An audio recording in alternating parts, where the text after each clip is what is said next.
Quick IS. Compose your dream. Hello दोस्तों, quick ice आपका स्वागत है। ये क्लास 11 की एनसीईआरटी का दूसरा चैप्टर है, भारत का भौतिक विभाजन। इसमें भारत की संरचना और भू आकृतिक विज्ञान के बारे में बताया गया। भारत को 6 भौतिक भागों में बांटा गया है, उसी के बारे में इस पूरे चैप्टर में बताया गया है। ये चैप्टर बहुत ही महत्वपूर्ण है, इसको पूरा देखिएगा। कहीं कोई डाउट होता है कमेंट करके पूछेगा। बिल्कुल हम चित्र वीडियो के माध्यम से इसको बताने का प्रयास किया हूँ। कहीं फिर भी कोई डाउट होता है तो कमेंट करके जरूर पूछिएगा। चैनल को सब्सक्राइब कर लीजिएगा, बेल आइकन को प्रेस कर लीजिएगा, जिससे इस तरह क्लास आपको लगातार मिलती रहे। हम लोग शुरू करते हैं सीधे लेसन की ओर। 11 एनसीईआरटी का दूसरा चैप्टर है संरचना और भू आकृति विज्ञान। इसमें भारत की संरचना के बारे में पढ़ेंगे और भारत की भू आकृति विज्ञान के बारे में पढ़ेंगे कि भारत को कितने भौतिक भागों में बांटा गया है। ठीक है, शुरू करते हैं। बिल्कुल मैप के थ्रू इसको हम लोग देखेंगे, तो वीडियो को एकदम लास्ट तक देखिएगा आप लोग। ठीक है, बहुत ही इंपॉर्टेंट चैप्टर है और ये बहुत ही महत्वपूर्ण किताब भी है ज्योग्राफी के पॉइंट व्यू से। तो लिखा है, क्या आपने कभी सोचा है कि मिट्टी की उर्वरकता, गठन व स्वरूप अलग क्यों है? जैसे कोई मिट्टी होती है, जैसे हमारे यहाँ लाल मिट्टी पाई जाती है, पीली मिट्टी पाई जाती है, तो उसका गठन अलग क्यों है? इसका मतलब चट्टान भी अलग होगा और अस्त्राकृतियां भी अलग होंगी।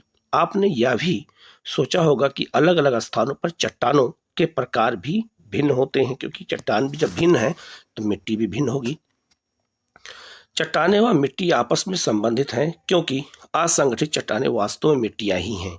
पृथ्वी के धरातल पर चट्टानों व मिट्टियों में जो भिन्नता धरातलीय स्वरूप के अनुसार पाई जाती है। वर्तमान अनुमान के अनुसार पृथ्वी की आयु लगभग 46 करोड़ वर्ष है। ये क्वेश्चन ऐसे लाइन बना के आपसे पूछा जाएगा कि पृथ्वी की आयु कितनी है, तो 46 करोड़ वर्ष है। ठीक है, आगे है, इतने लंबे समय में अंतर्जात और बहिर्जात बलों से अनेक परिवर्तन हुए हैं। अंतर्जात मतलब बल होता है जो पृथ्वी के अंदर लगता है, और बहिर्जात बल होता है जो पृथ्वी के ऊपर लगता है। तो अंतर्जात बलों में भूकंप और ज्वालामुखी आता है, और बहिर्जात बलों में नदियां, हिम नदियां, पवन जो है, ये सब आते हैं जो ऊपर के स्थलाकृतियों का निर्माण करते हैं। इन बलों की पृथ्वी के धरातलीय और अंधस्थलीय आकृतियों की रूपरेखा निर्धारण में एक महत्वपूर्ण भूमिका रही है, क्योंकि इनके द्वारा कई स्थलाकृतियों का निर्माण होता रहता है। आगे लिखा है, आप पृथ्वी की विवर्तन की हलचलों, प्लेट टेक्टोनिक के विषय में जो है हम लोग इसको पहले ही पढ़ चुके हैं। ठीक है, जिसके बारे में बताया गया है कि जो है पृथ्वी की जो तमाम प्लेटें पाई जाती हैं, उनकी वजह से कई स्थलाकृतियों का निर्माण होता रहता है। क्या आप जानते हैं कि करोड़ों वर्ष पहले इंडियन प्लेट भूमध्य रेखा से दक्षिण में स्थित थी? सबको पता होगा कि भूमध्य रेखा के दक्षिण, अर्थात ये इंडियन प्लेट कहाँ थी? बिल्कुल ये दक्षिणी पोल पे थी। यह आकार में काफी विशाल थी और ऑस्ट्रेलियाई प्लेट इसी का हिस्सा थी। तो इंडियन प्लेट और ऑस्ट्रेलियाई प्लेट दोनों किसका हिस्सा थे? एक ही थे। इसे आप इस मैप पे देख सकते हैं। करोड़ों वर्षों से दौरान यह प्लेट काफी हिस्सों में टूट गई और ऑस्ट्रेलियाई प्लेट दक्षिण पूर्व और इंडियन प्लेट उत्तर दिशा में खिसकने लगी। देखो, इंडियन प्लेट खिसकते हुए दिखाया गया है। क्या आप इंडियन प्लेट के खिसकने की विभिन्न अवस्थाओं को रेखांकित कर सकते हैं? जैसे यहाँ रेखांकित किया गया है, तो आप इसको अच्छे से देख भी सकते हैं। आगे लिखा है कि इंडियन प्लेट का खिसकना अब भी जारी है। अभी जारी है इसलिए तो भूकंप आते हैं। ठीक है, और इसका भारतीय उपमहाद्वीप के भौतिक पर्यावरण पर महत्वपूर्ण प्रभाव है। क्या आप इंडियन प्लेट के उत्तर में खिसकने के परिणामों का अनुमान लगा सकते हैं? तो अनुमान लगाया जा सकता है, क्योंकि इनकी जो लगातार भूकंप आ रहे हैं, इसका मतलब इंडियन प्लेट लगातार उत्तर की ओर क्या हो रही है? खिसक रही है। आगे दिया है कि जो भारतीय उपमहाद्वीप, तो भारतीय उपमहाद्वीप किसे कहते हैं? तो भारतीय उपमहाद्वीप में 5 देश आते हैं। ठीक है, और जैसे मान लीजिए जो हिमालय है, वो हिमालय जो है इन एशिया से 5 देशों को अलग कर देता है। तो भारत, पाकिस्तान, बांग्लादेश, नेपाल और भूटान को भारतीय उपमहाद्वीप कहते हैं, जैसा मैंने आगे बताया भी था। तो भारतीय उपमहाद्वीप की वर्तमान जो भूवैज्ञानिक संरचना व इसके क्रियाकलाप, भू आकृतिक प्रक्रम, मुख्यतः अंतर्जनित और बहिर्जनित बलों और प्लेट के क्षैतिज संचलन की अंतःक्रिया के जो है परिणाम स्वरूप अस्तित्व में आए हैं। मतलब इतने परिणामों के बाद जो है भारतीय भूभाग बना हुआ है। भूवैज्ञानिक संरचना और शैल समूह की भिन्नता के आधार पर भारत को 3 जो है वैज्ञानिक खंडों में विभाजित किया जा सकता है। याद रखना, यहाँ क्या पूछा जा रहा है कि भूवैज्ञानिक संरचना और शैल समूह, चट्टानों के आधार पर अगर देखा जाए तो भारत को 3 भागों में बांटा जा सकता है। कौन कौन से हैं? भौतिक खंड, मतलब प्रायद्वीपीय भारत का जो क्षेत्र है, ये याद रखना। तो भौतिक लक्षणों में पहला है प्रायद्वीपीय भारत, दूसरा है आपका प्रायद्वीपीय भारत, आप ये समझ सकते हैं ये आपका पूरा प्रायद्वीपीय भारत। दूसरा हिमालय और अन्य अतिरिक्त प्रायद्वीपीय पर्वत मालाएं, तो जो हिमालय है और जो दक्षिण भारत में तमाम पर्वत पाए जाते हैं, जैसे आपका पश्चिमी घाट, पूर्वी घाट, ये सब पूरा, और सिंधु गंगा ब्रह्मपुत्र का मैदान। तो 3 भागों में बांटा गया है पूरे भारत को। किस आधार पे? भूवैज्ञानिक खंडों के आधार पे। तो एक तो आपका पठार हो गया, एक आपका पर्वत हो गया, एक आपका मैदान हो गया। तो पर्वत, पठार और मैदान में ही भारत को 3 भागों में मुख्य रूप से बांटा गया है। इसी के बारे में हमें और आगे डिटेल में देखना है। सबसे पहला है प्रायद्वीपीय खंड। तो प्रायद्वीपीय खंड आपका ये है। प्रायद्वीप किसे कहते हैं? जो स्थल 3 तरफ से जल से घिरा होता है उसे हम प्रायद्वीप कहते हैं। तो भारत इधर हिंद महासागर से, इधर बंगाल खाड़ी, इधर अरब सागर से घिरा है, इसलिए भारत एक प्रायद्वीपीय खंड के रूप में जाना जाता है। लिखा है प्रायद्वीपीय खंड की उत्तरी सीमा कटी फटी है, कटी छटी फटी है। कैसे? तो जैसे मान लीजिए भारत है, तो भारत के उत्तर में यहाँ पे अरावली है, बुंदेलखंड है, फिर यहाँ पर कैमूर पहाड़ी है। तो ये पूरा क्या है?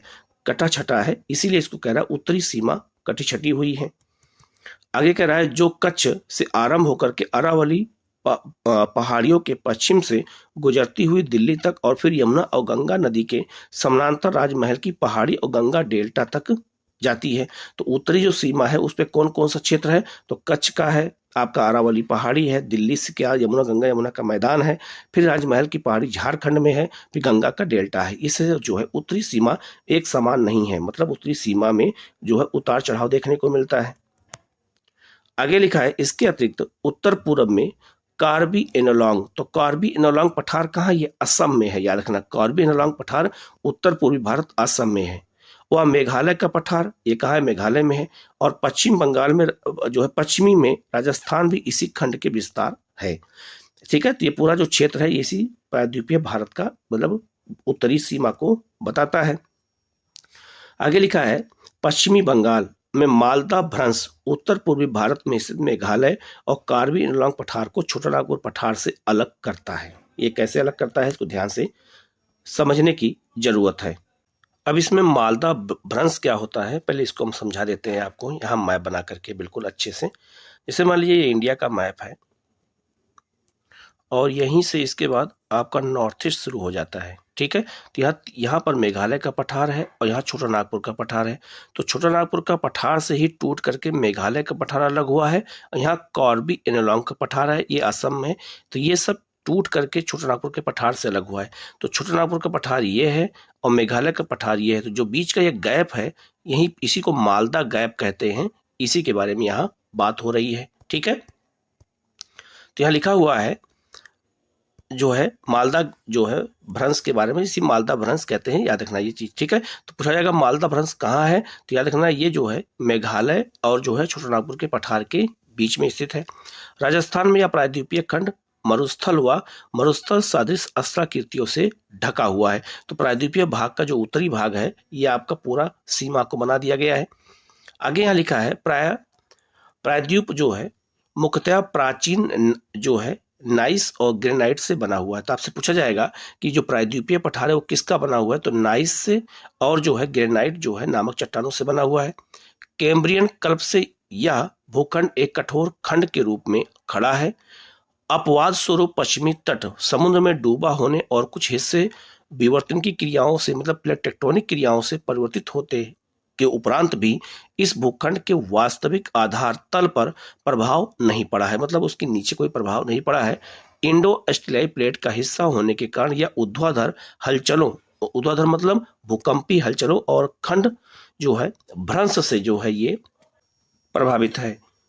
नर्मदा, तापी महानदी की रिप्ट घाटियां और सतपुड़ा ब्लॉक पर्वत इसके उदाहरण है। तो याद रखना जो सतपुड़ा पर्वत है ये ब्लॉक पर्वत का उदाहरण है, और जो महानदी है, तापी है और नर्मदा है ये सब रिप्ट घाटी अर्थात भ्रंश घाटी में बहती हैं।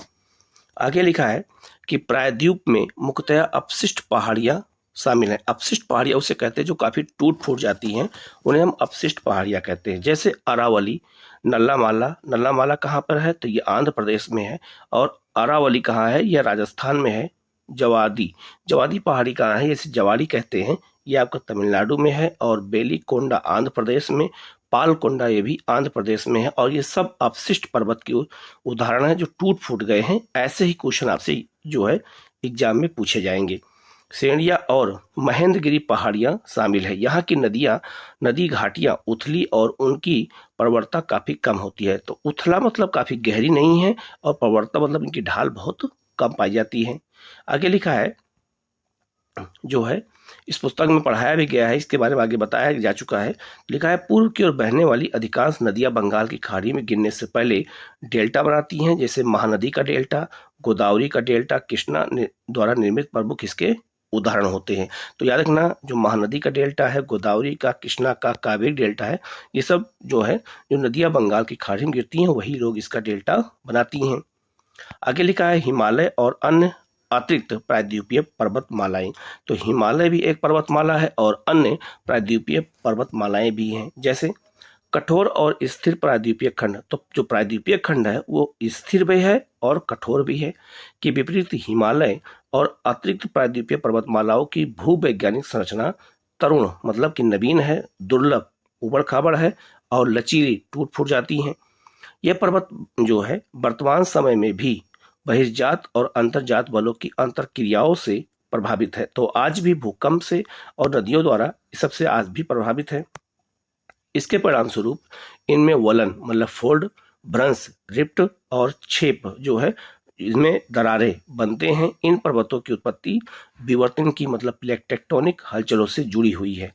तेज बहाव वाली नदियों से अपर्दित ये पर्वत अभी भी युवावस्था में है, और बी जो है गार्ज और बी आकार की घाटियां, छिपकाएं और जलप्रपात इसका जो इत्यादि इसका प्रमाण है। तो जो नदियां हिमालय से निकलती हैं वो गार्ज बनाती हैं युवावस्था में, बी आकार की घाटी बनाती हैं, ठीक है। और गार्ज किसे कहते हैं? तो आप यहाँ पे आप ये गार्ज का उदाहरण देख सकते हैं। जिसे नदी जो है ये दो पहाड़े हैं, दो पहाड़ों के बीच में जब नदी यहाँ नीचे बहती है पहाड़ों को काट करके, तो इसको हम गार्ज कहते हैं।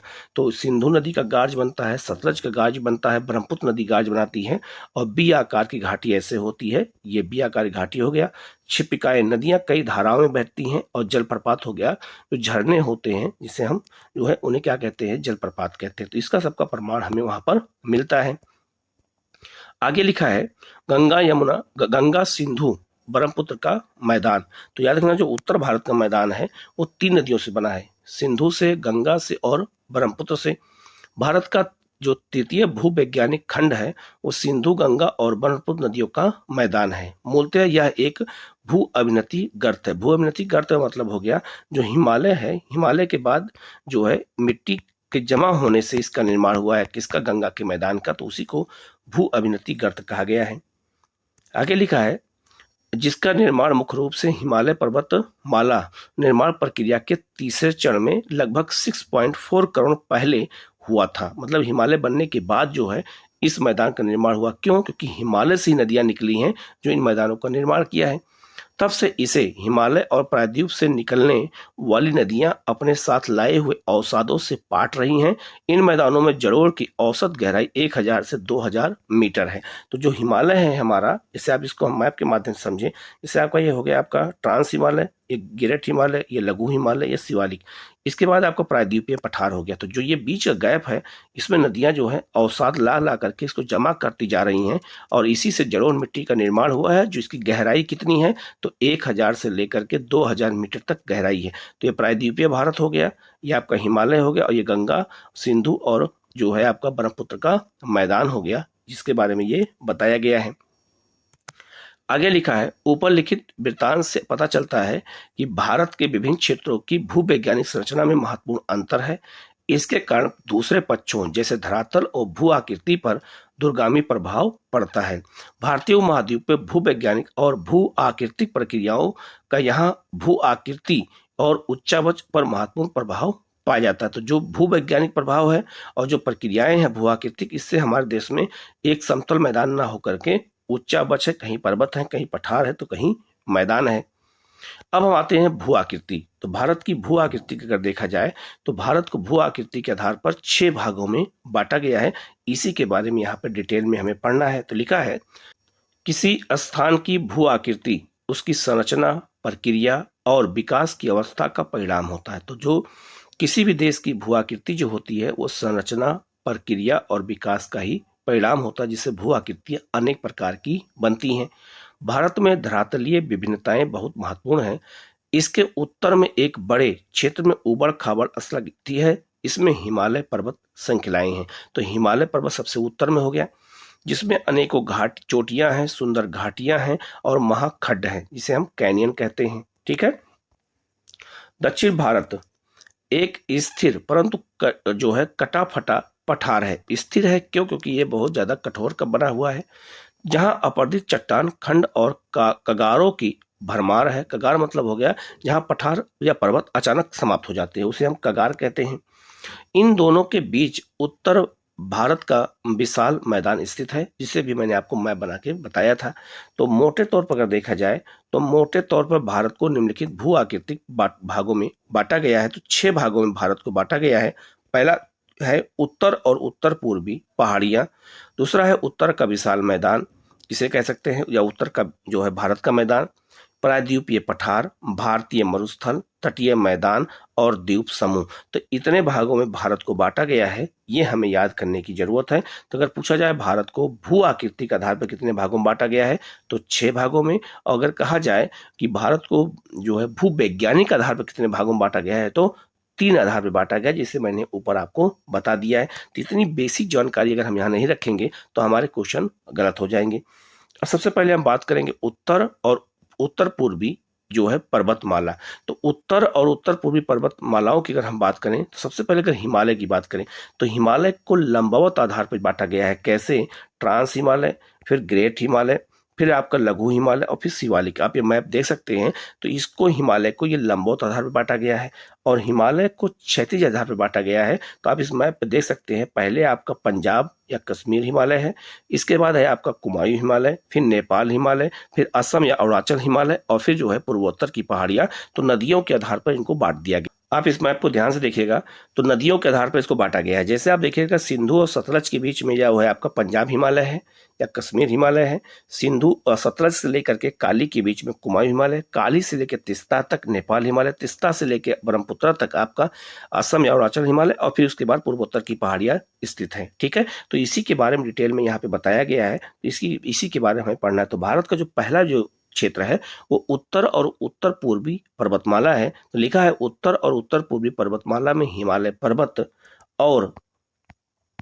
पर्वत और उत्तर पूर्वी पहाड़ियां शामिल हैं। तो उत्तर पूर्वी पहाड़ियां भी शामिल हैं, उसके बारे में डिटेल में हम बताएंगे अभी। तो लिखा है, पहले हम यहाँ मैप के थ्रू में इसको देख लेते हैं एक बार। जैसे आप यहाँ देख सकते हैं भारत को कितने भागों में बांटा गया है। तो सबसे पहले आपका हिमालय का क्षेत्र आप देख सकते हैं, ये पूरा हिमालय का क्षेत्र है और ये आपका पूर्वोत्तर की पहाड़ियां है। ये इतना बड़ा क्षेत्र आपका हिमालय है जो 2525 किलोमीटर में फैला हुआ है। और याद रखना पामीर के पठार में, इसे पामीर के पठार की गांठ कहते हैं, जिनमें 3 पहाड़ियां शामिल हैं। तो पामीर के पठार से 3 गांठें जो पहाड़ियां निकली हैं, एक है आपका काराकोरम, एक है कुनलुन साल जो चीन गया है और एक हिंदकुश है जो आपका पाकिस्तान और अफगानिस्तान में है। तो पामीर के पठार से 3 पहाड़ियां निकली हुई हैं, इसको आपको अच्छे से याद रखना है। और हिमालय में आप देख सकते हैं, तो हिमालय में सबसे पहले ट्रांस हिमालय है, फिर आपका ग्रेट हिमालय है, फिर लघु हिमालय है और फिर शिवालिक है। सब अब ये पूरा पूर्वोत्तर का पहाड़ियां हैं। ठीक है। तो इसी को हमें पढ़ना है। पहला विभाग आपका यही है। और दूसरा जो विभाजन है भारत का वो है आपका, देखो यहाँ पे ये नंबर 1 लिखा भी है। दूसरा है आपका उत्तर का मैदान। तो उत्तर का मैदान में कौन कौन सा मैदान आता है? तो पहला आपका आता है सिंधु का मैदान, दूसरा है आपका गंगा का मैदान और तीसरा है आपका ब्रह्मपुत्र का मैदान। ये भारत का तीसरा विभाजन हो गया। दूसरा विभाजन हो गया। तीसरा विभाजन जो है आपका प्रायद्वीपीय पठार। तो प्रायद्वीपीय पठार और पहाड़ियां दोनों शामिल हैं। यहाँ पठार और पहाड़ियों को मिला करके हम प्रायद्वीपीय भाग कहते हैं। इसके बाद जो चौथा विभाजन है वो आपका है, याद रखना, भारतीय महामरुस्थल। ये आपका चौथा विभाजन हो गया। पांचवा जो है ये आपका है तटीय मैदान। तो तटीय मैदान 2 है, ये आपका ये पश्चिमी तटीय मैदान है और ये पूर्वी तटीय मैदान है। पश्चिमी तटीय मैदान को कोंकण तट कहते हैं कनारा तट कहते हैं या कन्नड़ और मालाबार तट कहते हैं। इधर कोरोमंडल तट और उत्तरी सरकार तट के नाम से जाना जाता है। और जो आपका छठा विभाजन है वो लक्षद्वीप और आपका जो है अंडमान निकोबार द्वीप समूह है, ये 6 विभाजन हो गया। तो भारत को 6 विभाजन में जो बांटा गया है, इस मैप के माध्यम से बहुत ही अच्छे से इसको समझाया गया है। अब हम आगे पढ़ते हैं। तो लिखा है हिमालय में कई समानांतर पर्वत श्रृंखलाएं हैं। इसमें बृहद हिमालय, पार हिमालय, जिसे पार हिमालय मतलब ट्रांस हिमालय, और मध्य हिमालय और शिवालिक पर्वत श्रेणियां हैं। आप इस मैप पे पूरा देख सकते हैं कि चारों हिमालयों को एक साथ मैप के माध्यम से समझाया गया है, जिससे आपको आसानी से समझ में चीजें आ जाएं। आगे लिखा है भारत के उत्तर पश्चिमी भाग में हिमालय की ये श्रेणियां उत्तर पश्चिमी दिशा से जो है दक्षिण पूर्व दिशा की ओर फैली हुई हैं। तो आप ये देख सकते हैं, ये आप यहाँ दोबारा मैप देखिए जो इस बात को लिखा गया है। तो यहाँ लिखा है, आप देख सकते हैं, ये उत्तर पश्चिम से लेकर के हिमालय फैला है कहाँ तक, दक्षिण पूरब की ओर। तो ये आपका हिमालय का ये क्षेत्र है। तो आप दिशा है, आप इसको याद रखिएगा। कभी कभी एग्जाम में दिशाएं पूछ देता। अगर आपसे पूछा जाए कि जो हिमालय का दिशा है तो क्या बताओगे, तो हिमालय दिशा उत्तर पश्चिम से लेकर के कहाँ है, दक्षिण पूर्व की ओर है। दार्जिलिंग और सिक्किम क्षेत्रों में ये श्रृंखलाएं पूर्व जो है पूर्व पश्चिम दिशा में फैली हुई हैं, जबकि अरुणाचल प्रदेश में ये दक्षिण पश्चिम से उत्तर जो है पश्चिम की ओर घूम जाती हैं। मिजोरम, नागालैंड और मणिपुर में ये पहाड़ियां उत्तर दक्षिण दिशा में फैलती हैं, तो उत्तर दक्षिण दिशा में ऐसे हो जाती हैं। बृहद हिमालय श्रृंखला, जिसे हम केंद्रीय अक्षीय श्रेणी भी कहते हैं, कहा जाता है, यह पूर्व और पश्चिम लंबाई 2500 किलोमीटर में फैली हुई है। ठीक है, तो हिमालय की जो लंबाई है वो लगभग कितनी है, तो 2500 किलोमीटर है। और उत्तर से दक्षिण इसकी चौड़ाई 160 से लेकर के 400 किलोमीटर के बीच में है। ठीक है, तो हिमालय की जो लंबाई है, आप इस मैप पे दोबारा देखिए यहाँ पे, तो अगर पूछा जाए कि हिमालय की लंबाई कितनी है, तो लगभग 2500 किलोमीटर है। और इसकी चौड़ाई कितनी है, तो 160 से लेकर के और 400 के बीच में है। तो चौड़ाई और लंबाई को यहाँ पर इसीलिए एक एक करके समझाया गया है। आगे लिखा, जैसा कि मानचित्र से स्पष्ट है कि हिमालय भारतीय उपमहाद्वीप तथा मध्य और पूर्वी एशिया के देशों के बीच एक मजबूत लंबी दीवार के रूप में खड़ा है। क्या आप भारतीय उपमहाद्वीप के देशों के नाम बता सकते हैं? तो भारतीय उपमहाद्वीप में टोटल 5 देश आते हैं, मैंने आपको कई बार बताया है। तो भारतीय उपमहाद्वीप में 5 देश कौन कौन से आते हैं, तो आपका पाकिस्तान, भारत, नेपाल, भूटान और बांग्लादेश, ये भारतीय उपमहाद्वीप के नाम है। तो भारतीय उपमहाद्वीप का जो निर्धारण होता है वो होता है किसके द्वारा, हिमालय के द्वारा। तो ये हिमालय जो है पूरे एशिया से अलग कर देता है ये पूरा। तो एशिया से ये पूरा हिमालय का क्षेत्र अलग जब हो जाता है तो एक दीवार के रूप में हो जाता है। तो इससे जो है पूरा एशिया से अलग हो गया, तो इसी को हम कहते हैं भारतीय उपमहाद्वीप। और भारतीय उपमहाद्वीप में पाकिस्तान, इंडिया, नेपाल, भूटान और बांग्लादेश शामिल हैं। तो याद रखना, ये हिमालय ही इसका भी जो है निर्धारण दिशा का करता है, अर्थात जो है हिमालय ही इसको भौगोलिक रूप से बांट देता है। आगे लिखा है, हिमालय एक प्राकृतिक अवरोधक ही नहीं अपितु जलवायु, अपवाह और सांस्कृतिक विभाजक भी है। तो जो हिमालय है हमारा, याद रखना, ये प्राकृतिक अवरोधक नहीं है बल्कि जलवायु का भी अवरोधक है, अपवाह का भी, नदियां भी यहाँ अलग बहती हैं और सांस्कृतिक विभाजन भी अलग है। कैसे अलग है, तो आप यहाँ से समझ सकते हैं, पहले मैप के माध्यम से दोबारा देखिएगा। जैसे आपका देख सकते हैं, यहाँ चाइना में जो है साइबेरिया की जलवायु पाई जाती है, जबकि भारत में ऐसी जलवायु नहीं पाई जाती है। जो हिमालय साइबेरिया की आने वाली हवाओं को रोक लेता है, पहला। दूसरा, यहाँ पे जो है चीन में दूसरा कल्चर है और इन क्षेत्रों में दूसरा कल्चर है और इंडिया में दूसरा कल्चर है। तो कल्चर को अलग कर दिया, नदियों को अलग कर देता है, क्योंकि हिमालय से कई नदियां निकलती हैं जो इस तरह बहती हैं। तो इस तरह से हिमालय जो है हमारी प्राकृतिक सुरक्षा नहीं करता है, बल्कि हमें कई तरह से एक अलग पहचान हमें देता है। कौन? हिमालय देता है। आप आगे लिखा है, क्या आप दक्षिण एशिया के देशों के भू पर्यावरण पर हिमालय के प्रभाव बता सकते हैं? तो दक्षिण जो एशिया के देश हैं उस पर हिमालय का पूरा प्रभाव पड़ता है, क्योंकि हिमालय द्वारा यहाँ की जलवायु बदल जाती है और यहाँ पर इसीलिए मानसूनी वर्षा भी होती है। क्या आप दुनिया में हिमालय जैसा भू पर्यावरण विभाजन ढूंढ सकते हैं? तो दुनिया में अगर देखा जाए तो रॉकी है, आपका एंडीज पर्वत है, इसके बाद ग्रेट डिवाइडिंग रेंज है, आल्पस पर्वत है, ये भी जो है हिमालय जैसे ही जो है भूभाग के रूप में बटे हुए हैं। दूसरा विभाजन है उत्तरी भारत का मैदान, इसे हम उत्तर का विशाल मैदान भी कहते हैं। तो जो उत्तर का विशाल मैदान का है या उत्तर का जो भारत का मैदान है, ये 3 नदियों द्वारा बना हुआ है। कौन? सिंधु, गंगा और ब्रह्मपुत्र, जैसा मैंने आपको मैप पे वहां दिखाया था। याद रखना, उत्तरी मैदान का निर्माण सिंधु, गंगा और ब्रह्मपुत्र नदियों द्वारा बहाकर लाए गए जलोढ़ निक्षेप से हुआ है। तो जो जलोढ़ मिट्टी लाई गई है, जमा की गई है, उसी से ये उत्तरी भारत के मैदान का निर्माण हुआ है और इसका निर्माण 3 नदियों ने किया है। ये क्वेश्चन कई बार एग्जाम में पूछा गया है। इस मैदान की पूर्व से पश्चिम लंबाई लगभग 3200 किलोमीटर है। इसकी चौड़ाई लगभग 150 से 300 किलोमीटर है और जलोढ़ निक्षेप की अधिकतम गहराई 1000 से लेकर के 2000 मीटर है। तो इसकी लंबाई कितनी है जलोढ़ मिट्टी की 3200, चौड़ाई कितनी है 150 से 300 किलोमीटर और गहराई कितनी है तो 1000 से 2000 मीटर तक की इसकी गहराई है। किसकी? तो जलोढ़ निक्षेप की है। उत्तर से दक्षिण दिशा में इन मैदानों को 3 भागों में बांटा जाता है, भाभर, तराई और जलोढ़ मैदान। तो यहाँ उत्तर से दक्षिण की बात हो रही है, उत्तर से दक्षिण की बात हो रही है। तो उत्तर दक्षिण में सबसे पहले भाभर आता है, फिर तराई, फिर और जलोढ़ मैदान आता है। इसका निर्माण कैसे हुआ है पहले मैं बता देता हूँ, आगे मैं पढ़ दूंगा। जैसे आपका ये ट्रांस हिमालय के बाद आपका ग्रेट हिमालय है, फिर लघु हिमालय और फिर शिवालिक है। तो शिवालिक के बाद नदियां जो है ऐसे, ये शिवालिक हो गया। तो शिवालिक से जब नदियां नीचे उतरती हैं तो ला करके यहाँ पे बड़े बड़े पत्थर को जमा कर देती हैं। तो जो बड़े बड़े पत्थर जमा हो जाते हैं नदियां यहाँ लुप्त हो जाती हैं। तो याद रखना उसी को हम भाभर कहते हैं। और फिर नदियां जब दोबारा निकलती हैं जहाँ पर, उसको हम तराई कहते हैं। और फिर नदियां जहाँ पर आगे बढ़ती हैं तो पूरा मैदान का निर्माण हो जाता है, जिसे हम क्या कहते हैं?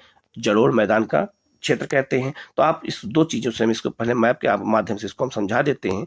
यहाँ पे आप समझिएगा। जैसे सबसे पहले याद रखिएगा, ये आपका शिवालिक पर्वत श्रेणी है। तो शिवालिक के बाद जो नदियां निकलती हैं तो जो पहली पट्टी है वो भाभर की है, फिर दूसरी पट्टी तराई की है, इसके बाद आपका जलोढ़ मिट्टी का मैदान है। तो इधर बांगर है और इधर खादर मिट्टी है, जिसके बारे में आगे बताया जाएगा। तो जो आपका जो ये मैदान है, उत्तर से दक्षिण की बात हो रही है ना, तो उत्तर में अगर देखा जाए तो सबसे पहले उत्तर में शिवालिक के बाद ही भाभर शुरू होता है, फिर तराई और फिर जलोढ़ मैदान शुरू होता है। आप इस मैप के माध्यम से आसानी से समझ सकते हैं। आप देखिए सबसे पहले आपका शिवालिक है, शिवालिक के बाद आपका भाभर का मैदान है, भाभर के बाद तराई है, तराई के बाद फिर आगे जलोढ़ मिट्टी का निर्माण हुआ है। तो भाभर के क्षेत्र में कृषि नहीं होती है और तराई क्षेत्र में गन्ना और चावल की खेती सबसे ज्यादा होती है। आगे यहाँ डिटेल में लिखा है जलोढ़ मैदान को 2 भागों में बांटा जाता है, खादर और बांगर। तो जहां हर साल बाढ़ आती है उसे हम खादर कहते हैं और जहां बाढ़ हर साल नहीं आती है उसे हम बांगर कहते हैं और यहाँ पे इसको हम खादर कहते हैं। आगे लिखा है जो भाभर का मैदान है, जिसको आप अभी अपने मैप पे देखा है, तो आप इसको मैप को दोबारा देखिएगा। यहाँ पे आप इस मैप को यहाँ दोबारा देखिए। तो भाभर जो है शिवालिक के तुरंत बाद भाभर है। तो आप देखिएगा यहाँ लिखा है भाभर 8 से 10 किलोमीटर की चौड़ाई की पतली पट्टी है जो शिवालिक गिरिपाद के समानांतर फैली हुई है। तो आप देख सकते हैं इस मैप पे बिल्कुल शिवालिक की गिरिपाद में फैली हुई है। कौन सी? भाभर है। इसके परिणाम स्वरूप हिमालय पर्वत श्रृंखलाओं से बाहर निकली नदियां यहाँ पर भारी जल भार जैसे बड़े सैल और गुलाश्म जमा कर देती है। जो चट्टान जमा यहाँ दिख रही है ना, वो सब यहाँ जमा कर देती हैं और कभी कभी स्वयं इसी में लुप्त हो जाती है। नदियां इसी में क्या हो जाती हैं? लुप्त हो जाती है बड़े बड़े चट्टानों के बीच में।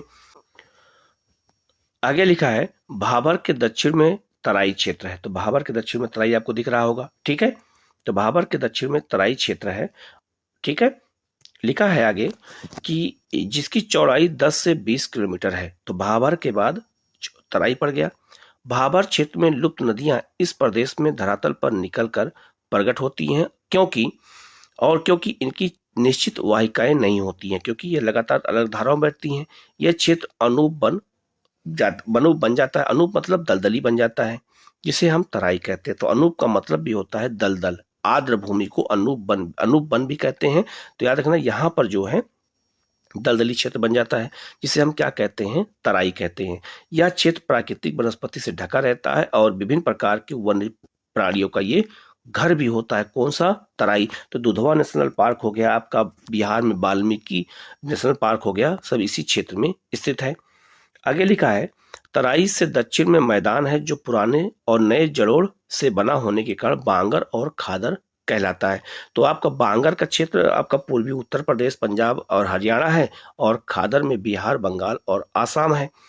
इस मैदान में नदी की पौड़ावस्था में बनने वाली अपर्दनी और निक्षेपण स्थलाकृतियां जैसे बालू रोधिका, बिसर्प, गोखुर झील और गुफित नदियां आदि पाई जाती हैं। जैसे आप इस मैप पे यहाँ देख सकते हैं कि रोधिका है, बिसर्ब नदियां बह रही हैं, नदियां सांप के आकार की बह रही हैं, गोखुर झील यहाँ पे पाई जा रही है। ठीक है, आगे लिखा है कि ब्रह्मपुत्र घाटी का मैदान जो है नदी द्वीप और बालू रोधिकाओं की उपस्थिति के लिए जाना जाता है। तो याद रखना, इसीलिए ब्रह्मपुत्र में नदी बहुत चौड़ी है, इसलिए वहां पे नदी द्वीप पाए जाते हैं। तो माजुली द्वीप इसलिए दुनिया का सबसे बड़ा द्वीप ब्रह्मपुत्र पे बना हुआ है। यहाँ ज्यादातर क्षेत्र में समय समय पर बाढ़ आती रहती है और नदियां अपना रास्ता बदलकर गुफित वाहिकाएं बनाती हैं। गुफित वाहिकाएं मतलब कई धाराओं में नदियां यहाँ पर बह जाती हैं। तो ये आपका तराई क्षेत्र किसे कहते हैं, भाभर किसे कहते हैं, बिल्कुल मैंने मैप के थ्रू बता दिया है, तो आपको बिल्कुल याद रहेगा। आगे लिखा है, उत्तर भारत के मैदान में बहने वाली विशाल नदियां अपने मुहाने पर विश्व के बड़े बड़े डेल्टाओं का निर्माण करती हैं। तो यहाँ डेल्टाओं का निर्माण भी होता है, जैसे सुंदरबन डेल्टा। ये सामान्य तौर पर यह एक सपाट मैदान है जिसकी समुद्र तल से औसत ऊंचाई 50 से 100 मीटर होती है। ठीक है, तो डेल्टा, सुंदरबन डेल्टा का निर्माण कैसे हुआ है आप इस वीडियो को देखिए। यहाँ पे तो आप देखिएगा, नदियां देखो अवसाद लेके आ रही हैं और समुद्र में उसको जमा कर रही हैं, और आप देखिए एक डेल्टा का निर्माण यहाँ पे हो गया है। ठीक है, आपने देख लिया होगा वीडियो। तो डेल्टा कैसे बनता है, नदियां आई हैं और कई धाराओं में यहाँ पर बह जाती हैं, तो यहाँ पर एक अच्छा सा डेल्टा बन जाता है जहाँ पर आपका चावल की और जूट की खेती होती है। तो आप इस वीडियो को देख करके अच्छे से समझ गए होंगे। आगे लिखा है कि हरियाणा और दिल्ली राज्य जो है सिंधु और गंगा नदी तंत्रों के बीच जल विभाजक होता है। तो याद रखना, सिंधु अब और गंगा के बीच में दिल्ली और ये पूरा हरियाणा का क्षेत्र जल विभाजक है।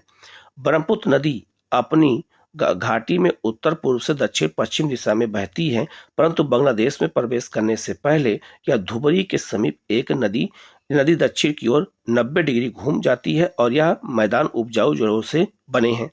यहाँ कई प्रकार की फसलें जैसे आपका गेहूं, चावल, गन्ना, जूट उगाई जाती है, अतः यहाँ जनसंख्या घनत्व ज्यादा है। तो जो ये ब्रह्मपुत्र नदी के बारे में बता रहा है कि ब्रह्मपुत्र नदी उत्तर पूर्व से दक्षिण पश्चिम की ओर है और बांग्लादेश में दक्षिण की ओर प्रवेश करती है धुबरी के पास और 90 डिग्री घूम जाती है। इसको थोड़ा मैं आपको पहले मैप से समझा देता हूँ। यहाँ पर आप देखिए, यहाँ पे जैसे आप देख सकते हैं, ये आपका उत्तर पूर्व है, उत्तर पूर्व से दक्षिण पश्चिम हो गया, ये ढाल हो गया, और ये धुबरी यहाँ शहर है, तो यहाँ से बांग्लादेश में दक्षिण की ओर घूम जाती है, तो ये 90 डिग्री यही घूम रही है। तो इसी के बारे में यहाँ पर ये चर्चा की गई है, तो इसलिए इसको हमें मैप के थ्रू देखने की जरूरत पड़ती है।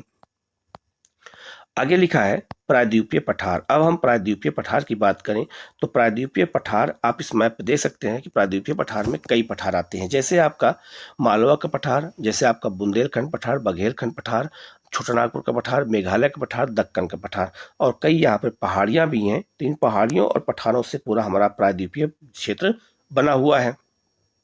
लिखा है, नदियों के मैदान से 150 मीटर ऊंचाई से ऊपर उठा हुआ प्रायद्वीपीय पठार त्रिकोणे आकार वाला कटा फटा भूखंड है। त्रिकोणे आकार का कैसे है, तो आप ये देख सकते हैं, ये आपका त्रिकोणे आकार का है। तो ये पठार त्रिभुज के आकार का है, जिसकी औसत ऊंचाई 600 से 900 मीटर है। तो पठार की औसत ऊंचाई कितनी है, 600 से 900 है। उत्तर पश्चिम में दिल्ली और कटक अरावली विस्तार, पूरब में राजमहल पहाड़ियां, पश्चिम में गिरी पहाड़ियां और दक्षिण में इलायची कार्डमम पहाड़ियां प्रायद्वीपीय पठार की सीमाएं बनाती हैं। कैसे, तो इसको हम एक बार आपको दोबारा मैप से समझा देते हैं। जैसे ये आपको प्रायद्वीपीय पठार है, सबसे पहले कह रहा है दिल्ली पश्चिम में दिल्ली कटक, तो दिल्ली कटक हो गया, अरावली का विस्तार हो गया, यहाँ पूरब में राजमहल पहाड़ी आपका ये झारखंड में हो गया, पश्चिम में गिर पहाड़ी यहाँ हो गया, आपका गुजरात में हो गया, दक्षिण में कार्डमम इलायची पहाड़ी यहाँ पे हो गया। ठीक है, जो इसकी सीमा का निर्धारण कर रही हैं। ठीक है, प्रायद्वीपीय पठार की सीमाएं निर्धारित करती हैं। उत्तर पूर्व में शिलोंग तथा कार्बी एनालॉन्ग पठार भी इसी भूखंड का विस्तार है। तो अगर आपसे पूछा जाए कि जो शिलोंग का पठार है, आपका शिलोंग का पठार को हम मेघालय का पठार भी कहते हैं, तो शिलोंग का पठार और कार्बी एनालॉन्ग पठार कहाँ है, यह असम में है। ये भी किसका हिस्सा है, तो प्रायद्वीपीय पठार का हिस्सा है, जो टूट करके वहां चला गया है। प्रायद्वीपीय पठार अनेक पठारों से मिलकर बना है, जैसे हजारीबाग का पठार, पलाऊ का पठार, रांची पठार, मालवा पठार, कोयम्बटूर पठार, कर्नाटक पठार आदि। तो सभी पठारों को मैंने आपको दिखाया भी है। इन्हीं पठारों से मिलकर के हमारा प्रायद्वीपीय क्षेत्र पठार बना हुआ है। यह भारत के प्राचीनतम और स्थिर भूभागों में से एक है। अगर आपसे पूछा जाए कि भारत का सबसे प्राचीन भूभाग कौन है, तो प्रायद्वीपीय पठार ही है। ये बात आप याद रखिएगा, ठीक है। सामान्य तौर पर प्रायद्वीप की ऊंचाई पश्चिम से पूर्व को कम होती जाती है, जिसका परिणाम यह होता है कि नदियों के बहाव की दिशा से भी मिलता है। तो याद रखना, जो प्रायद्वीपीय पठार है, जिससे आपको ये प्रायद्वीपीय पठार है, तो प्रायद्वीपीय पठार में पश्चिम की ओर ऊंचाई ज्यादा है, पूरब की ऊंचाई कम है। तभी तो नदियां पश्चिम से पूरब की ओर बहती हैं और बंगाल खाड़ी में गिरती हैं। चाहे महानदी हो गया, गोदावरी, कृष्णा, कावेरी, पेन्नार, ये सब नदियां हो गई, ठीक है। आगे लिखा है, जिसका प्रमाण यहाँ की नदियों के बहाव की दिशा से भी मिलता है। प्रायद्वीपीय पठार की कुछ नदियों के नाम बताइए जो बंगाल की खाड़ी और अरब सागर में गिरती हैं, और कुछ अस्ताकृतियों के नाम भी बताइए। तो कौन सी नदियां बंगाल की खाड़ी में गिरती हैं, कौन नदियां अरब सागर में गिरती हैं, इसको आप आसानी से समझ सकते हैं हमारे मैप के माध्यम से, ठीक है। जैसे मैं मैप के माध्यम से समझा देता हूँ आपको। जैसे आपका ये मैप हो गया, तो यहाँ पे महानदी हो गया, यहाँ पे आपका जो है ये गोदावरी हो गया, कृष्णा हो गया, कावेरी हो गया, ये सब बंगाल खाड़ी में गिरती हैं। जबकि अरब सागर में जो नदियां गिरती हैं वो आपका नर्मदा हो गया, तापी हो गया। इसके अलावा आपका ये शरावती नदी हो गया कर्नाटक में। इसके अलावा यहाँ पेन्नार नदी हो गया, कहाँ पे, केरल में। और यहाँ पर नदियां हो गया आपका साबरमती हो गया, माही नदियां हो गया, जो अरब सागर में गिरती हैं। और नदियों के चैप्टर को आगे हम और अच्छे से बताएंगे भी। लिखा है, कुछ अस्ताकृतियों के नाम बताइए। तो कुछ अस्ताकृतियां भी हैं, जैसे आपका हम कह सकते हैं डेल्टा हो गया, यहाँ पर कई पहाड़ियां हो गई, ठीक है। आगे लिखा है, जो पूरब से पश्चिम की ओर प्रवाहित नदियों से संबंधित हैं, परंतु पश्चिम दिशा में बहने वाली नदियों से संबंधित नहीं है। इस क्षेत्र की मुख्य प्राकृतिक अस्ताकृतियों में टार, ब्लॉक, पर्वत, भ्रंश घाटियां, पर्वत स्कंध, नग्न चट्टान संरचना, टेकरी, पहाड़ी श्रृंखलाएं और क्वार्टरजाइट भित्तियां आदि शामिल हैं। ये सब जो है प्रायद्वीपीय पठार के हिस्से हैं। यही सब उनको उच्चा उच्च के रूप में जाने जाते हैं। आगे लिखा है, जो प्राकृतिक जल संग्रह के स्थल हैं, इस पठार के पश्चिमी और उत्तर पश्चिमी भाग में मुख्य रूप से काली मिट्टी पाई जाती है। तो भारत का अगर ये प्रायद्वीपीय पठार देखा जाए, तो प्रायद्वीपीय पठार के पश्चिमी क्षेत्र में और उत्तर पश्चिमी क्षेत्र में ही काली मिट्टी पाई जाती है, यहाँ भूकंपीय क्रियाओं के कारण अर्थात ज्वालामुखी क्रियाओं के कारण। आगे लिखा है, प्रायद्वीपीय पठार के अनेक हिस्से जैसे भू उत्थान, निमज्जन, भ्रंश और विभंग निर्माण प्रक्रिया के अनेक पुरातनवर्ती दौर से गुजरे हैं। कैसे? जो प्रायद्वीपीय पठार है तो पहले भू उत्थान हुआ है, मतलब टूटा अलग है। निमज्जन मतलब वो समुद्र में डूबा है। भ्रंश, उसमें कई दरारें पड़ी हैं। विभंग मतलब कई बार टूट गया है, और तब जाकर के प्रायद्वीपीय पठार का निर्माण हुआ है, ठीक है। आगे लिखा है, भीमा भ्रंश का उल्लेख करना आवश्यक है। भीमा कहाँ है, नदी कहाँ है? तो ये आपका ये महाराष्ट्र में है, तो वहाँ भी भ्रंश बनता है, क्योंकि वहाँ बार बार भूकंपीय हलचलें उत्पन्न होती रहती है, तो वहाँ पे भूकंपीय हलचल ज्यादा होती है, ठीक है। अपनी पुरावर्ती भूकंपीय क्रियाओं की क्षेत्रीय विभिन्नता के कारण ही प्रायद्वीपीय पठार पर धरातलीय विविधताएं पाई जाती हैं। इस प्रकार के उत्तर पश्चिमी भाग में नदी खड्ड और महाखड्ड इसके धरातल को जटिल बनाते हैं। चंबल, भिंड और मुरैना खड्ड इसके उदाहरण हैं। तो प्रायद्वीपीय पठार में आपका जो चंबल का मैदान है, चंबल का जो क्षेत्र है, वो भी बहुत बहुत महत्वपूर्ण क्षेत्र है प्रायद्वीपीय पठार का, जहाँ पे उच्चावच ज्यादा पाया जाता है। आगे लिखा है, मुख्य उच्चावच लक्षणों के अनुसार प्रायद्वीपीय पठार को 3 भागों में बांटा जाता है। तो दक्कन का पठार, मध्य उच्च भू पठार और पूर्व उत्तरी और पूर्वी पठार। तो इन तीनों पठारों जो है मुख्य रूप से भारत के 3 ही पठार हैं, और 3 पठारों के 3 और अलग अलग पठार हैं, जिनके बारे में अभी हम आपको एक एक करके बताएंगे। सबसे पहले हम बात करें दक्कन के पठार की। तो दक्कन के पठार में कई पहाड़ हैं और कई पर्वत हैं। तो दक्कन के पठार में अगर हम दक्कन के पठार के अगर पठारों की बात करें, तो इसमें 3 पठार आते हैं। कौन कौन से आप इस मैप पे देखिए, महाराष्ट्र का पठार, तेलंगाना का पठार और कर्नाटक पठार। इन तीनों पठार को हम क्या कहते हैं, मिला करके हम इसे दक्कन पठार कहते हैं। और इन्हीं पठारों में पश्चिमी और पूर्वी आपका घाट भी स्थित हैं, ये भी याद रखना। और कहीं वहाँ छोटी छोटी पहाड़ियां जैसे नीलगिरी, अन्नामलाई, ये सब। अब देखो यहाँ पे बताया गया है, आप इस मैप पे देखते रहिएगा। लिखा है, इसके पश्चिम में पश्चिमी घाट, पूरब में पूर्वी घाट और उत्तर में सतपुड़ा, मैकाल और महादेव पहाड़ियां हैं। किसके? दक्कन पठार के। पश्चिमी घाट को जो है स्थानीय तौर पर अनेक नामों से जाना जाता है, जैसे महाराष्ट्र में इसे सह्याद्री कहते हैं, कर्नाटक और तमिलनाडु में नीलगिरी, और केरल में इसे अन्नामलाई, इलायची पहाड़ियां कहते हैं, ठीक है। पूर्वी घाट की तुलना में पश्चिमी घाट अधिक ऊंचा है और अविरत है, मतलब उसमें लगातार निरंतरता है। इनकी औसत ऊंचाई लगभग 1500 मीटर है, जो कि उत्तर से दक्षिण दिशा की तरफ बढ़ती जाती चली जाती है। प्रायद्वीपीय पठार की सबसे ऊंची चोटी अनाई मोड़ी है। तो पूरे प्रायद्वीपीय पठार की सबसे ऊंची चोटी कौन सी है? अनाई मोड़ी है, जो अन्नामलाई की सबसे ऊंची चोटी मानी जाती है। कि इसकी ऊंचाई कितनी है? 2695 मीटर, जो पश्चिमी घाट की अन्नामलाई पहाड़ियों में स्थित है। दूसरी सबसे ऊंची चोटी टोडा बेटा है, वो किसका है? तो वो आपका नीलगिरी सबसे ऊंची चोटी है, लिखा हुआ है। और ज्यादातर प्रायद्वीपीय नदियों की उत्पत्ति पश्चिमी घाट से है और पूर्वी घाट अविरत नहीं है। और महानदी गोदावरी, कृष्णा और जो है आपका कावेरी नदियां इसे अपरदित करती हैं। यहाँ की कुछ मुख्य जो है श्रेणियां, जैसे जाउरी पहाड़ियां महाराष्ट्र तमिलनाडु में है, पालकोंडा श्रेणी आपका जो है ये पश्चिमी पूर्वी घाट का हिस्सा है, आंध्र प्रदेश में है। नल्लामाला आंध्र प्रदेश में है। महेंद्रगिरी आपका आंध्र प्रदेश में है, जो पूर्वी और पश्चिमी घाट नीलगिरी पहाड़ियों में आपस में मिलते हैं। तो याद रखना, जो आपका पश्चिमी और पूर्वी घाट है, जैसे आप मैप के माध्यम से समझें तो आप याद रखिएगा, जैसे आपका ये पश्चिमी घाट है, ये पूर्वी घाट है। पूर्वी घाट कटा छटा है, ये लगातार है, ये यहाँ पे गैप है। दोनों आपस में कहाँ मिलते हैं? नीलगिरी पहाड़ी के पास, जैसे यहाँ बताया गया है। और याद रखना, आपका पश्चिमी घाट की ऊंचाई ज्यादा है और पूर्वी घाट की ऊंचाई कम है, इसीलिए यहाँ से नदियां निकल करके और इधर आकर के बहती हैं। ठीक है। दूसरा पठार है मध्य उच्च भूभाग। तो मध्य उच्च भूभाग दूसरा जो पठार का जो हिस्सा है, इसमें आपको 3 पठार आते हैं। आप इस मैप पे देख सकते हैं, मालवा पठार, बुंदेलखंड और बघेलखंड पठार को।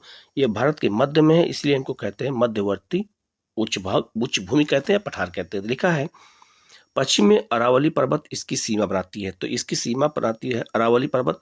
इसके दक्षिण में सतपुड़ा पर्वत जो है पठार की जो है श्रेणियों से बना हुआ है। ये जो है इसको कहते हैं उच्चित को कहते हैं, मतलब ब्लॉक पर्वत कहते हैं, जिसकी समुद्र तल से ऊंचाई 600 से 900 मीटर है।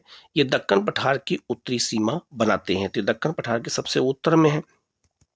आगे लिखा है ये अपशिष्ट पर्वतों के उत्कृष्ट उदाहरण हैं, जो कि काफी हद तक अपर्दित है, मतलब इनका अपर्दन हो चुका है और इनकी श्रृंखलाएं टूटी हुई हैं। प्रायद्वीपीय पठार के इस भाग का विस्तार जैसलमेर तक है, जहां पर अणु जो है दैर रेत के डिब्बों और चापाकार बरखान और रेतीले टिब्बे, मतलब यहाँ पर ढके हुए हैं रेगिस्तान वाले क्षेत्र में। अपने भूगर्भीय इतिहास में यह क्षेत्र जो है कायांतिक प्रक्रियाओं से गुजर चुका है और कायांतिक चट्टानों जैसे संगमरमर, स्लेट और नाइस की उपस्थिति इसका यहाँ प्रमाण है। समुद्र तल से मध्य उच्च भूभाग की ऊंचाई 700 से लेकर 1000 मीटर के बीच में है और उत्तर पूर्वी दिशा में इसकी ऊंचाई कम होती जाती है।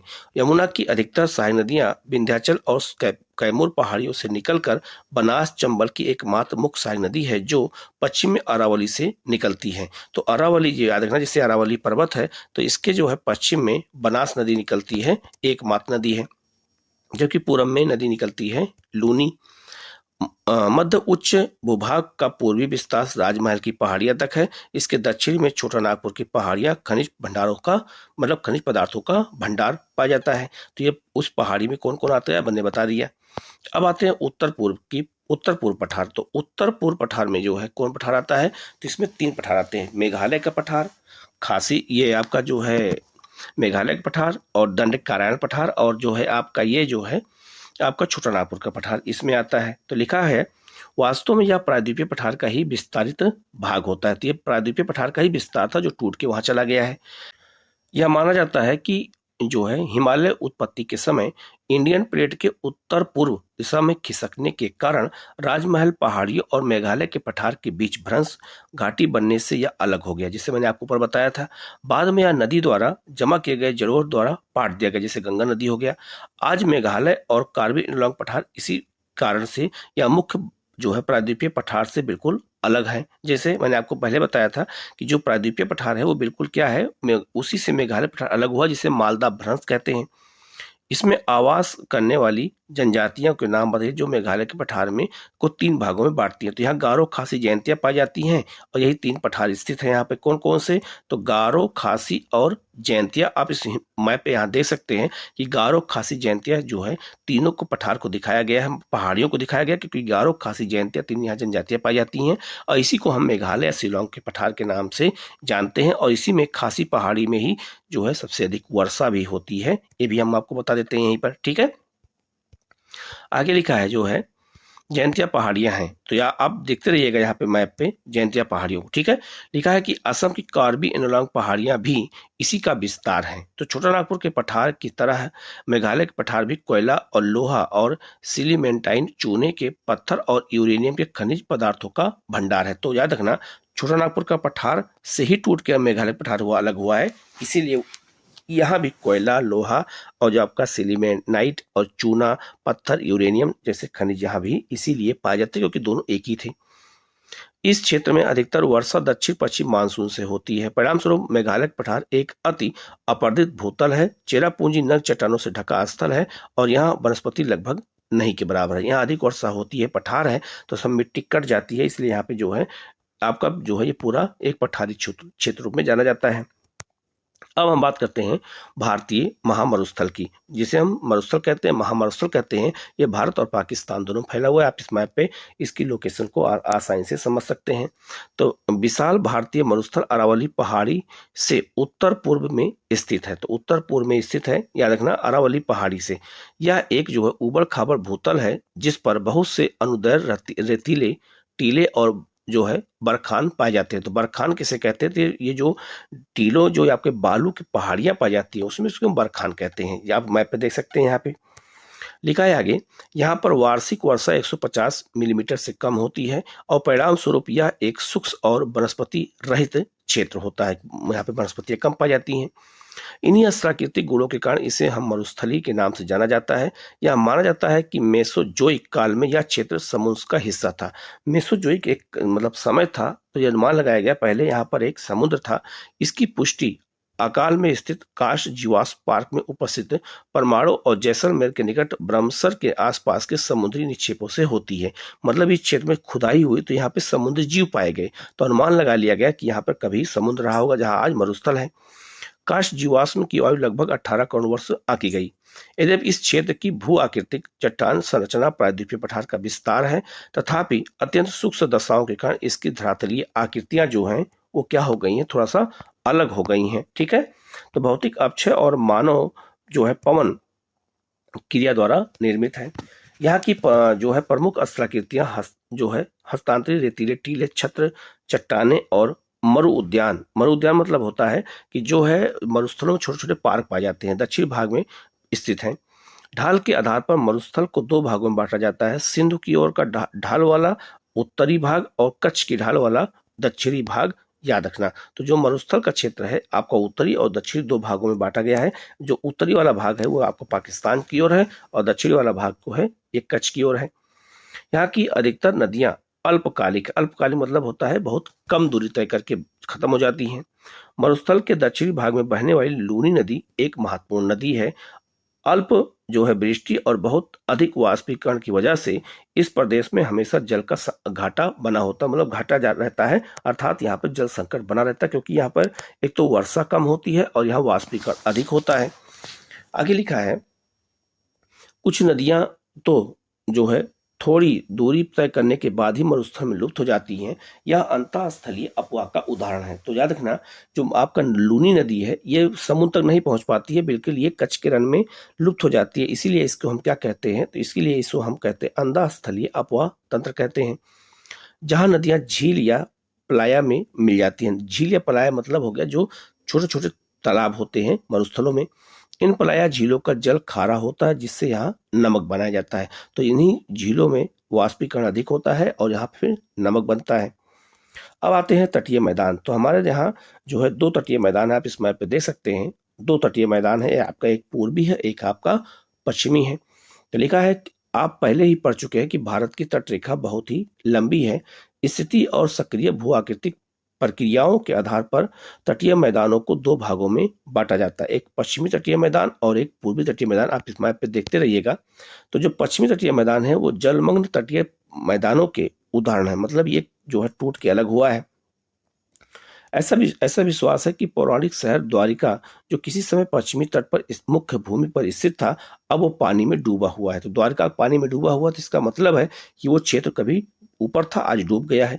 जलमग्न होने के कारण पश्चिमी तटीय मैदान एक संकीर्ण पट्टी मात्र है, मतलब आप मैप देख लीजिए यहाँ पे, आप देखिए जो पूर्वी तटीय मैदान है वो काफी चौड़ा है, लेकिन जो पश्चिमी तटीय मैदान है वो कम चौड़ा है, वो संकीर्ण है क्योंकि उसका आधा भाग समुद्र में डूबा हुआ है। और पत्तनों और बंदरगाह विकास के लिए प्राकृतिक परिस्थितियां प्रदान करता है। तो यहाँ प्राकृतिक बंदरगाह बनाना क्या है, पश्चिमी तट पर आसान है।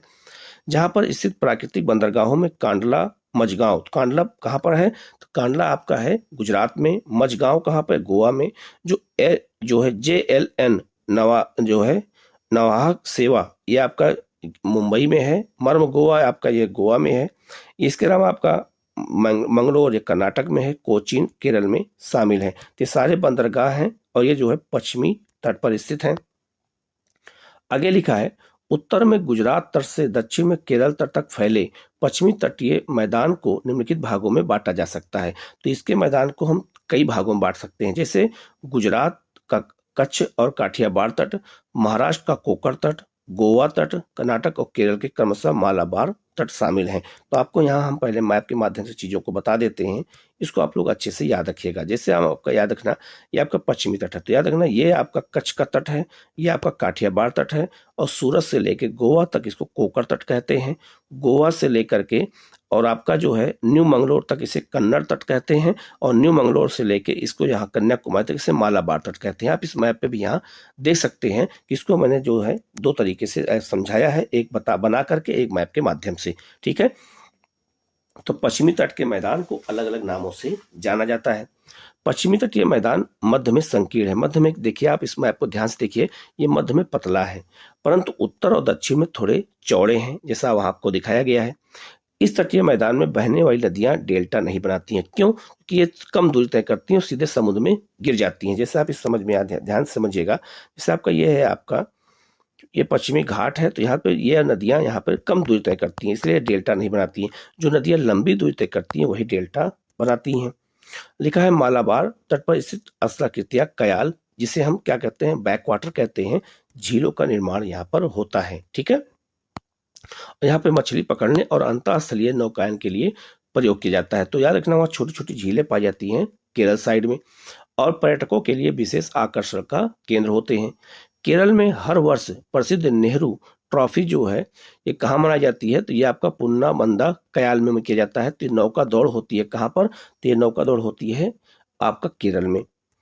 आगे लिखा है, पश्चिमी तटीय मैदान की तुलना में पूर्वी तटीय मैदान चौड़ा है। आप इस मैप पे यहाँ देखिएगा ध्यान से, तो पूर्वी तटीय मैदान की तुलना में पश्चिमी तटीय मैदान क्या है, अधिक चौड़ा है और उभरे हुए तट का उदाहरण है। पूर्व की ओर बहने वाली और बंगाल की खाड़ी में गिरने वाली नदियां यहाँ लंबे चौड़े डेल्टा बनाती हैं। तो यहाँ लंबे लंबे डेल्टा बने हैं, महानदी का, गोदावरी का, कृष्णा का, इसलिए यह मैदान काफी क्या हो गया है, चौड़ा हो गया है। इसमें महानदी, गोदावरी, कृष्णा, कावेरी का डेल्टा शामिल है, जैसा मैंने आपको बता दिया। उभार तट होने के कारण यहाँ पतन और पोताश्रय कम है, क्योंकि यहाँ उभार है, इसलिए यहाँ पे बंदरगाह बनाना क्या है, आसान काम नहीं है।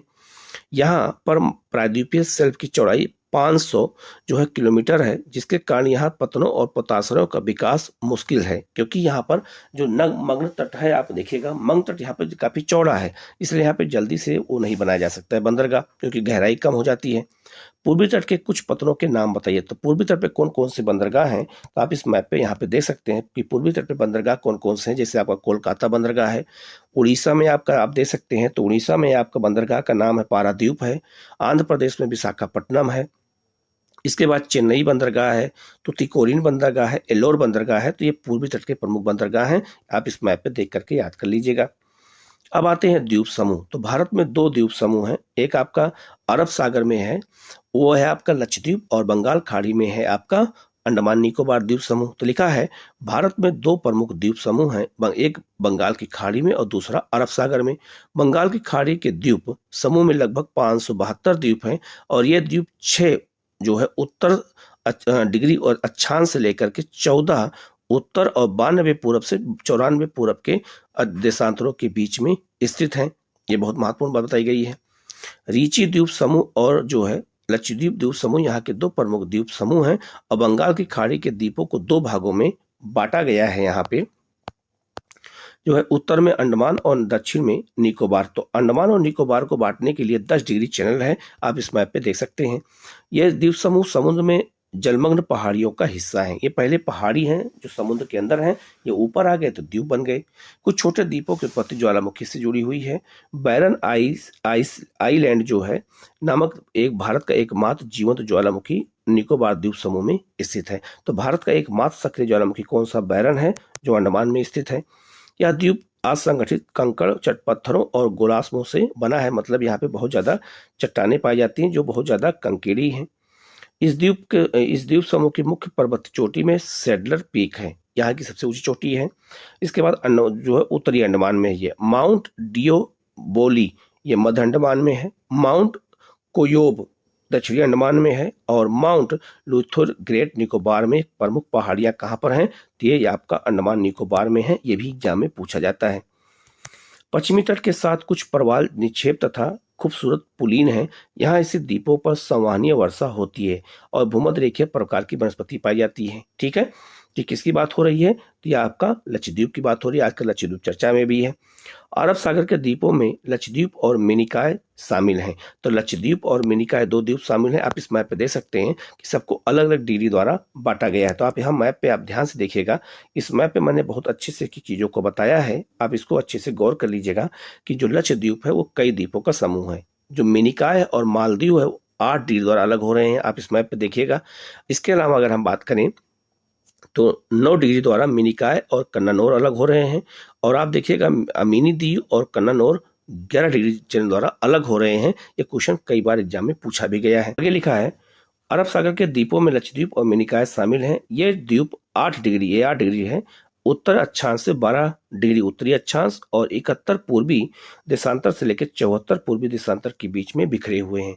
ये केरल तट से 280 किलोमीटर ये क्या है? तो दूर है और 480 किलोमीटर दूर ये स्थित है। पूरा द्वीप समूह प्रवाल निक्षेप से बना है। प्रवाल निक्षेप क्या होते हैं? ये समुद्री जीव होते हैं। आप इस मैप पे यहाँ पे देख सकते हैं कि प्रवाल जीवों से ये बने हुए हैं। यहाँ जो है 36 द्वीप हैं और इनमें 11 पर मानव आवास है। तो 36 द्वीप टोटल हैं जिसमें 11 पर मानव आवास पाए जाते हैं। कहाँ पर? लक्षद्वीप में।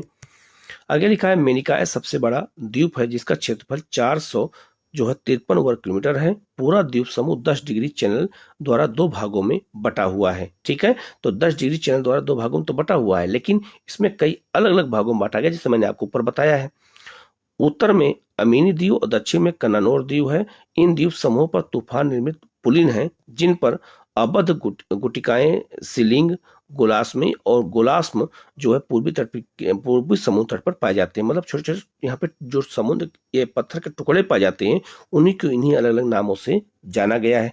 तो ये लक्षद्वीप और जो है आपका मैंने पूरा डिटेल में बता दिया है लक्षद्वीप सबके बारे में। तो भारत का पूरा भौतिक विभाजन मैंने यहाँ पर आपको एक एक करके बता दिया है। यहाँ लिखा है जो है आपका अंडमान और निकोबार द्वीप समूह को कौन सा जल क्षेत्र अलग करता है? तो ये याद रखना, ये आपका 10 डिग्री चैनल अलग करता है। टोटा बेटा चोटी निम्नलिखित में से किसकी सबसे ऊंची चोटी है? तो आपका ये नीलगिरी की है। ठीक है, तो ये कुछ क्वेश्चन भी था, मैंने आपको सॉल्व कर दिया, इसको देख लीजिएगा। कहीं कोई डाउट होता है कमेंट करके पूछेगा तो उसका जवाब आपको दिया जाएगा। आप लोग चैनल को जरूर सब्सक्राइब कर लीजिएगा, बेल आइकन को प्रेस कर लीजिएगा, जिससे इस तरह क्लास आपको लगातार मिलती रहे। ठीक है, ओके, थैंक यू।